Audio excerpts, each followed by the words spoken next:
अच्छा लगे तो लाइक, कमेंट, शेयर और सब्सक्राइब करो। Good morning India. आज एक सवाल मेरे बच्चे ने पूछा है कि सर, कोई नया काम करते हैं तो समाज या दोस्त हमें नेगलेक्ट क्यों करता है। मेरे प्यारे बच्चों, ये हर आदमी को मुसीबत का सामना करना पड़ा है। चाहे ग्रेट साइंटिस्ट हो, चाहे ग्रेट आर्टिस्ट हो, चाहे एक्टर हो, चाहे क्रिकेटर हो, हर स्टार को इस सिचुएशन का सामना करना पड़ा है। जब बॉल का आविष्कार हो रहा था तो बॉल के आविष्कार में 7 साल लगा, 7 ईयर। और उस आविष्कार में उनके सहकर्मी भी उनको नेगलेक्ट करने लगा था। बोल रहे थे कि ये टाइम पास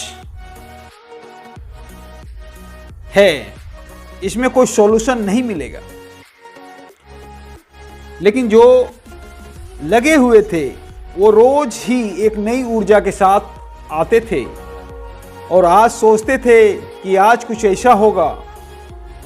उन्होंने टारगेट कर रखा था कि हम ज्यादा से ज्यादा 1000 बार फेलियर होंगे, उससे ज्यादा फेलियर नहीं हो सकते। और हम अब 700 बार फेल हो चुके हैं।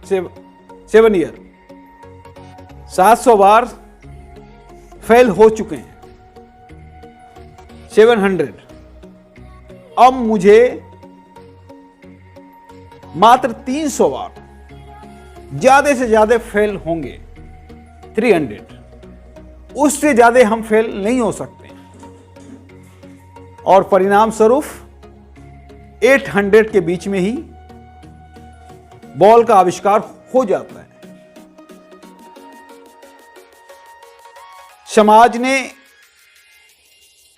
विसेंट को भी नकारा था। विसेंट जब पेंटिंग कर रहा था तब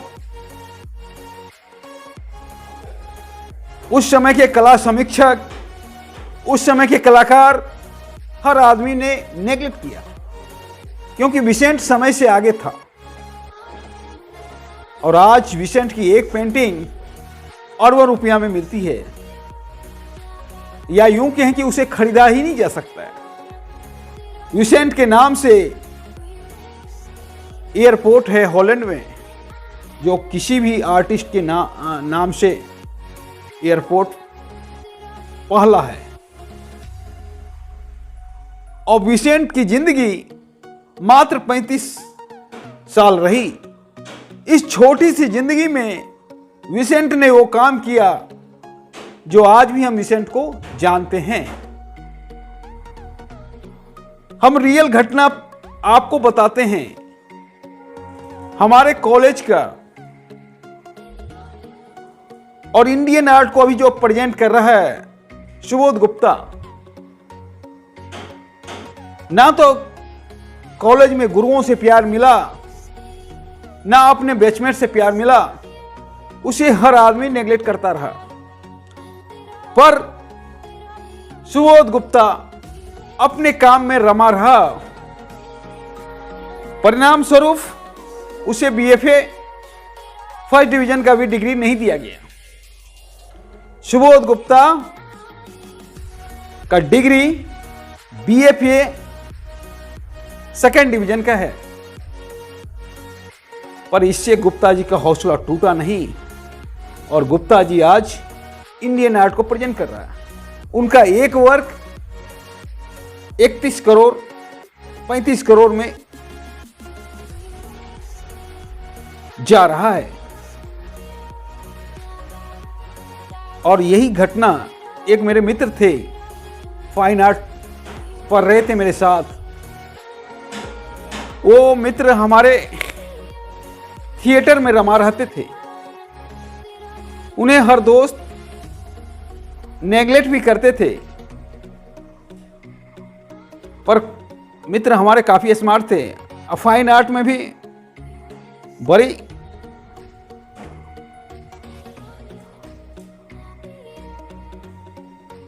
अच्छे पेंटिंग करते थे। पर जब हम थिएटर करते हैं तो थिएटर टू टफ है, उसमें कोई स्कोप तब तक नहीं है जब तक कि कहीं सफलता मिल ना जाए, क्योंकि थिएटर का ना तो कहीं ट्यूशन मिलता है ना कुछ। पर मेरा मित्र रमे रहे और आज वो एक्टर हैं। 2 साल पहले वीरप्पन पिक्चर बना था, उसमें लीड रोल किए। तो ये सिचुएशन हर उस आदमी को झेलना पड़ता है जो समाज को चेंज करना चाहता है,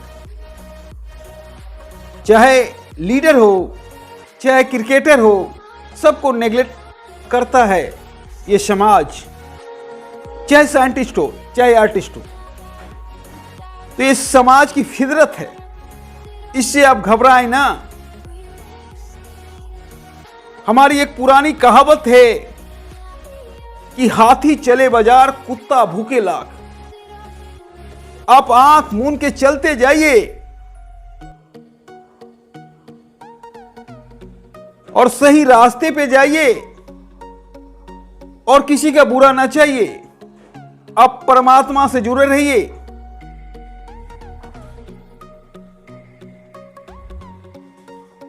तो देखिए सफलता आपके कदम चूमेगी। तो आप चलते रहिए, आप जो काम कर रहे हैं करते रहिए,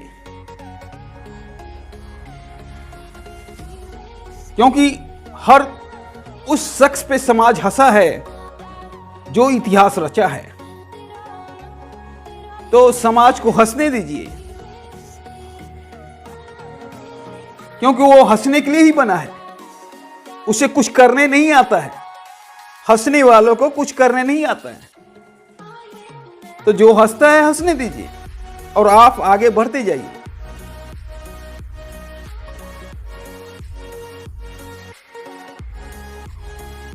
हमारे जितने भी महान साइंटिस्ट हुए हैं, शुरुआती दौर में उन्हें भी अवहेलना का शिकार होना पड़ा है, या लीडर उन्हें भी अवहेलना का शिकार होना पड़ा है। तो इस बात का आप चिंता ना करें कि हमारी अवहेलना हो रहा है। अगर अवहेलना हो रहा है तो इसको पॉजिटिव वे में लें कि हम में कुछ है, हम कुछ नया करना चाह रहे हैं, तभी अवहेलना का शिकार हो रहे हैं। कल्पना कीजिए हमारा पूर्वज बंदर है। जब बंदर 2 पैर पे चलना स्टार्ट किया होगा तो सब बंदर हंस रहा होगा, सब बंदर उसे कहता होगा ये पागल बंदर हो गया। कहीं 2 पैर पे चल सकता है बंदर? इसको समझ में नहीं आता है, चलना सिखाओ। सब बंदर हंस रहा होगा और 2 पैर पे बंदर चलते चलते आज मानव का रूप ले लिया। तो यही सिचुएशन होता है कि जब हम कुछ नया करते हैं तो समाज हम पर हंसता है, पर हंसी का प्रवाह ना कीजिए। वही पुरानी कहावत कि हाथी चले बाजार कुत्ता भूखे लाख। तो आपका सवाल का जवाब आपको मिल गया होगा। धन्यवाद।